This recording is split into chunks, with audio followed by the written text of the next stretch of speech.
We met through my aunt, and she became real good friends with JJ. And JJ and my aunt have been best friends for a long time, 20 years probably, and they started talking. And my aunt said, "Yeah, my nephew's single." Then JJ said, "Oh, no, a sweet girl who's single too." So kind of like that, and they called, my aunt called me, said, "You want to go on a blind date?" I was really terrified to even go on a blind date.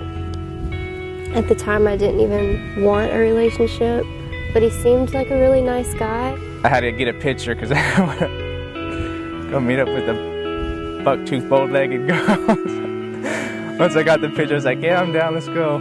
I was 45 minutes late because she told me the Starbucks was behind H-E-B. I said, "It's the Starbucks by H-E-B." So I drove past H-E-B into Alvin.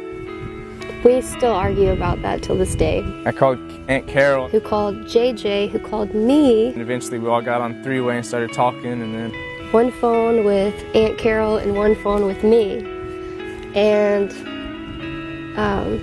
finally, they just ended up giving him my number, and he called and walked him through it. When I saw her in person, my first thought was the picture didn't do justice, because she was so much more beautiful and glowing in person.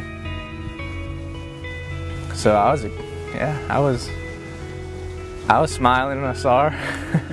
It happened, and somehow we both managed to get to the Starbucks and meet, and we talked, and he seemed like a great guy.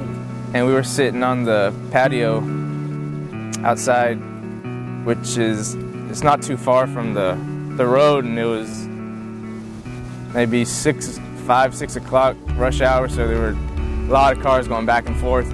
He didn't really know anything of what I said. She had a very soft voice, and when I'd ask a question, I'd hear parts and bits of it and just try to put it together, what she said, and I'd go, "Awesome, okay, yeah." I could see compassion in his eyes.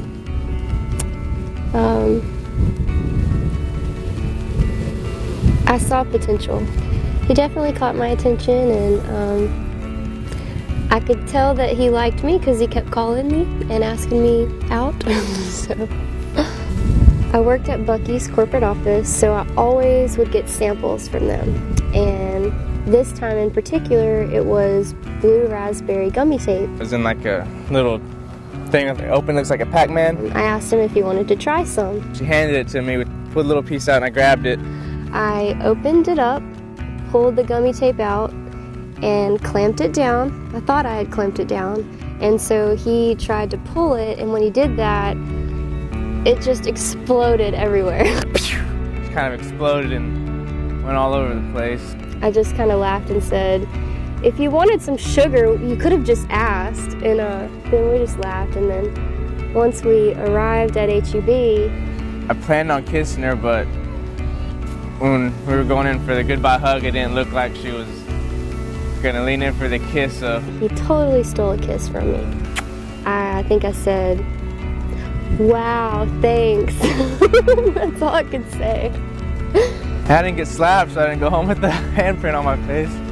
So I was happy I did it. You could not smack the smile off my face for the rest of that week.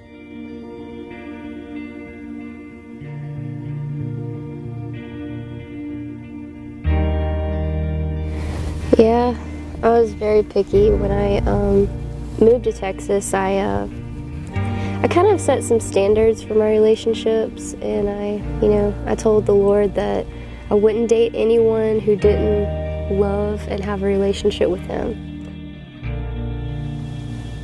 Everything I was telling her about myself was a lie. Just about God and how I was. Pretty much my whole life, I've been, in some way or another, betrayed. It was spring break, and I had plans to go party with one of my buddies out on a river. And I had a bunch of text messages on my phone. And I left it in her car, and I was looking for my phone, and I figured out it fell out of my pocket into her door in her car, so I called her. And he was acting a little strange over the phone, and he said he wanted to meet me as soon as possible to get it back. guess she sensed stress or something in my voice, and then she read the text messages and read everything.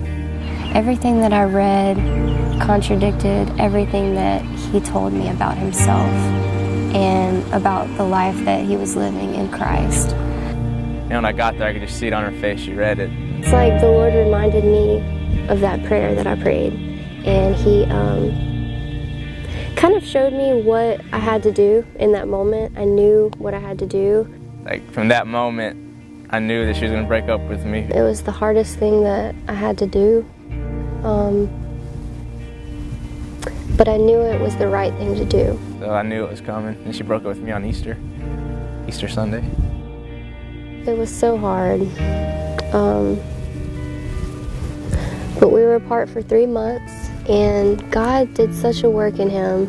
And I kind of stopped, took a look at God and who he was, did some reading, a lot of praying, and I read a book called Driven by Eternity and it was just dead on everything I was living. It hit me. I was like, I would not have made it to heaven if I would have kept this up, even though I thought I was, even since then I've messed up, but I'm getting stronger with my walk in God every day.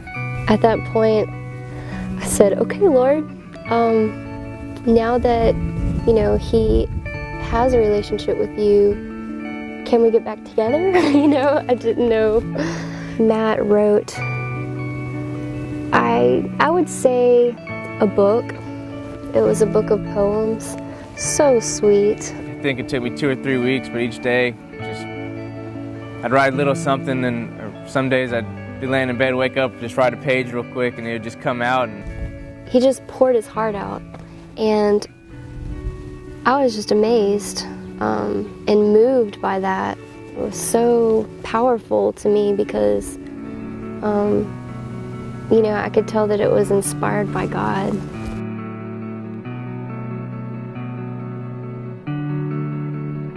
We were sitting in my room, looking into each other's eyes.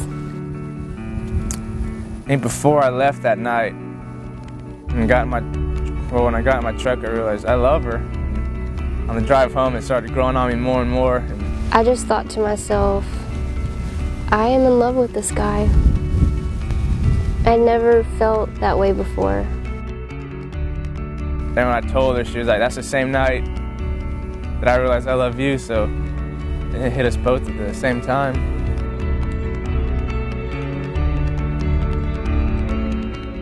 When you hear stories of, people getting engaged, you don't necessarily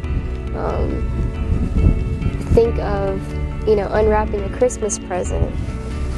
It was obvious. It was wrapped up in the little box it comes in, and her mom came running behind the couch with the camera, and she put the camera on me, went like this, ran over, sat on the fireplace and just watching. And I was such a nerd. I took the bow off of the little box, stuck it on my head, and I, just being goofy, and yeah, opened it up, and everyone was staring at me. Still looking at her.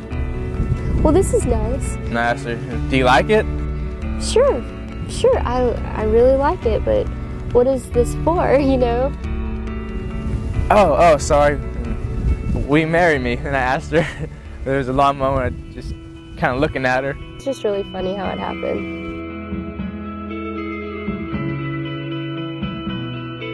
Matt is everything that I've prayed for. I couldn't have asked for a better man to share my life with. The good times we have are going to be good as they can be, and bad times we'll get through them, talk, and at the end grow stronger and turn it into a good time.